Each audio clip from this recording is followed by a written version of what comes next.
இது வரைக்கும் தமிழ் சினிமாவில் வந்து எந்த கிரிக்கெட் படத்துலையும் அந்த மாதிரி சவுண்டு நான் பார்த்ததில்ல.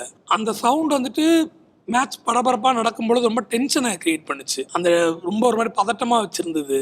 அந்த சவுண்டு இப்படி வைக்கலான்னு முடிவு பண்ணது எப்படி நான் நடந்ததுன்னு இல்லை நான் இல்லை அது முடிவு பண்ணது என் அசிஸ்டன்ட் விஜய்னு ஒரு பையன். ரீல்ஸில் அந்த மாதிரி ஒரு சவுண்டு வரும். லவர் பால் விடும்போது நாங்கள் அதை யூஸ் பண்ணலை. அதுக்கு ப்ராப்பராக ஃபாலி எடுத்து என்ன சவுண்டு வருமோ அதுதான் வச்சோம். ஏன்னா எனக்கு தேவைப்படலை. கார்க் பாலுக்கு என்னென்னா அடிக்கிறது தலையில், அதாவது அந்த பையன் அடிக்கிறது ஆடியன்ஸுக்கு மண்டையை ஒரு பயத்தை உண்டாகணும். இன்னொன்று கெத்து அடிக்கும்போது நல்ல ஒரு தேட்ரிக்கல் மொமெண்ட் வரணுங்கும்போது நான் இது பத்தலை.